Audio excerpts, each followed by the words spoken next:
Next हमारे पास cardiac जो pathology में हमारे पास डिसऑर्डर है उसे हम कहते हैं रूमेटिक फीवर।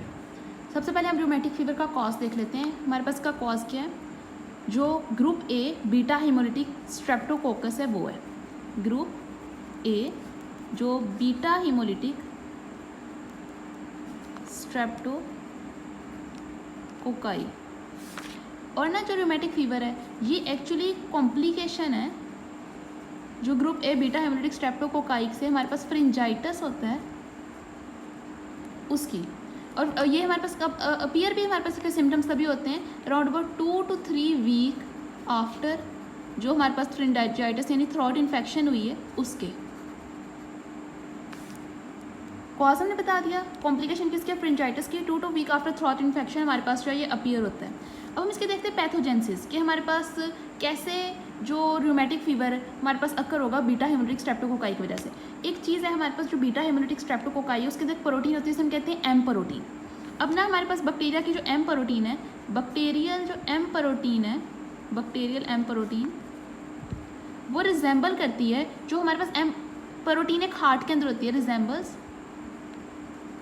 टू हार्ट की जो प्रोटीन है उसके,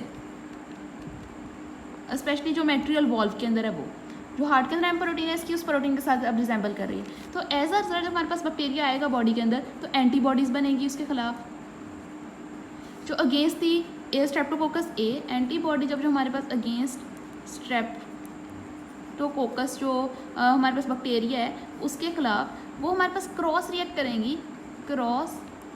करेंगी विद जो हार्ट के अंदर हार्ट टिश्यू जो एंटीजन है उनके साथ, क्योंकि हमने इसकी जो एम प्रोटीन थी उसके खिलाफ ही एंटीबॉडीज़ बनाई थी ना, और बिल्कुल वैसे रिजेंबलिंग स्ट्रक्चर हार्ट के टिश्यूज़ के अंदर भी है। तो ये जो एंटीबॉडीज़ हमने यूज़ की थी बैक्टीरिया के खिलाफ बॉडी ने बनाई वही जो हार्ट के अंदर एंटीजन है उनके खिलाफ भी रिएक्ट करवा देगी। तो एज अ रिजल्ट हमारे पास जो है क्रॉस रिएक्शन अकर हो जाएगा, जो एंटीजन एंटीबॉडी कॉम्प्लेक्स बन जाएगा।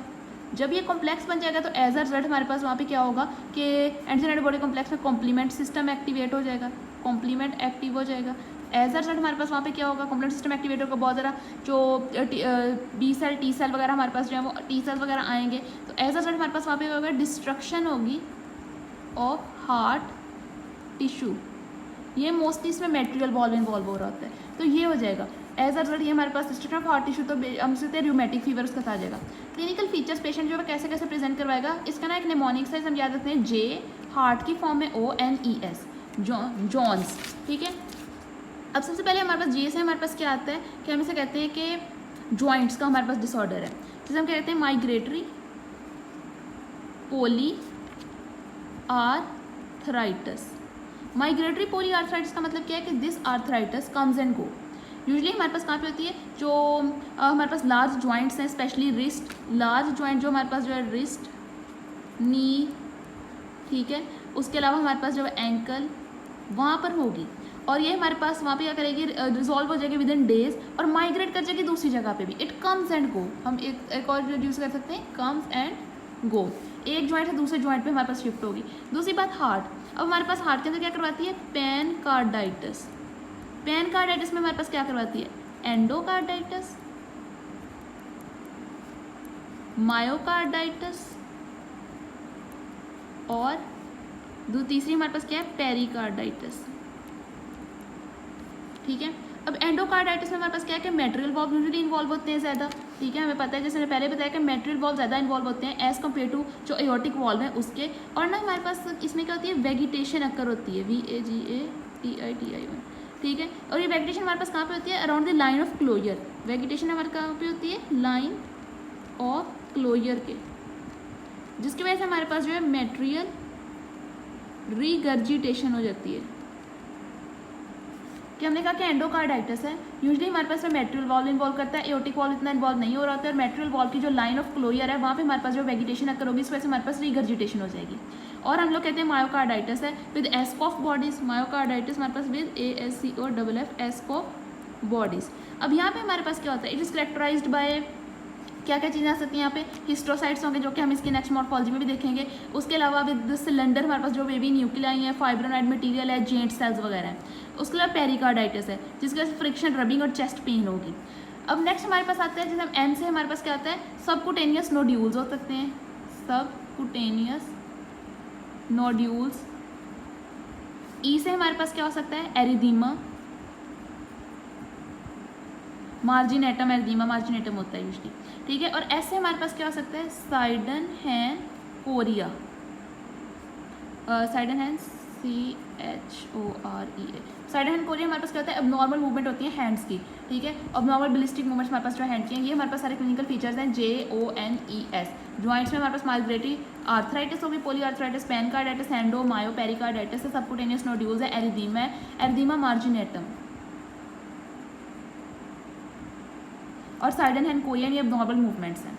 अब हमारे पास जो इसकी इन्वेस्टिगेशन है हम वो करवा लेते हैं। इन्वेस्टिगेशन में हम लोग हैं, एक तो हम जो है कल्चर भी करवा सकते हैं, सबसे ज़्यादा इंपॉर्टेंट कि हम कल्चर करवा लें। उसके अलावा हमारे पास जो है वो दो होती हैं, एक तो हमारे पास एंटी DNase B, उसका लेवल ज़्यादा हुआ होता है, और ASO जब हम कहते हैं एंटी स्ट्रेप्टोलाइसिन, जो ये हमारे पास क्या है, एंटी स्ट्रेप्टोलाइसिन जो O है, या एंटी स्ट्रेप्टोलाइसिन ये क्या होती है, हमारे पास एक हीमोलाइसिन है, टॉक्सिन है ये, जो कि प्रोड्यूस करवाते हैं हमारे पास जो group A beta haemolysis streptococci, इसका लेवल भी हमारे पास जो यूजली ज़्यादा हुआ होता है। अब मॉर्फोलॉजी हम इसकी देख लेते हैं कि ग्रॉस में हमारे पास क्या आएगी और मैक्रोस्कोपिक में हमारे पास क्या आएगी। ग्रॉस में जैसे कि हमने पहले देखा है कि हमने बताया कि वेजिटेशन होती है अराउंड दी जो line of closure of the mitral valve, हमारे पास क्या नजर आती है, वेजिटेशन। दूसरा मैंने क्या बताया इसके अंदर, एस्कॉफ बॉडीज़ हैं। ये हमारे पास यूजली एक्यूट कंडीशन में आती है। जब हमारे पास क्रॉनिकली ऐसी हो जाती है कंडीशन, तो क्रॉनिकली हमारे पास क्या आता है, अराउंड द मेटेरियल वॉल, तो हमारे पास हमें क्या नज़र आएगा, और जो एओटिक वॉल है ज़्यादा ये इन्वॉल्व होता है, लेकिन कभी कभार या बहुत कम एओटिक भी इन्वॉल्व हो जाता है। क्या क्या हमें बताएगा, मेटेरियल वॉल हमारे पास होती है, इसकी मेटेरियल वॉल की अपीयरेंस हमारे पास आती है fish mouth appearance, fish mouth appearance. और यहाँ पे एओटिक वॉल में हमारे पास क्या होती है, फ्यूजन हो जाती है ऑफ कमिश्चर्स की। ये आ गई हमारे पास की ग्रॉस मॉर्फोलॉजी। माइक्रोस्कोपिक में हमने क्या कहा था, हमें बताया था एस्कॉफ बॉडीज हैं। एस्कॉफ बॉडीज में हमारे पास क्या है, हिस्टोसाइट्स हैं। हम इसको जब इनसाइड माइक्रोस्कोप देखेंगे तो हमें वहाँ पे क्या नजर आएंगे, हिस्टोसाइट्स नजर आएंगे, फाइब्रोनाइड मटेरियल नजर आएगा, जेंट सेल्स होंगे, और बहुत सारे सिलेंडर हमारे पास जो बेबी न्यूक्लियस वगैरह होंगे। कॉम्प्लिकेशन क्या है, अगर हम इसको नहीं ट्रीट करते हैं प्रॉपरली, तो एज अ रिजल्ट हमारे पास क्या हो सकता है, एंडोकार्डाइटिस, जो कि हम नेक्स्ट जो है वो टॉपिक हमारे पास एंडोकार्डाइटिस ये हो सकता है हमारे पास। This is all about rheumatic fever.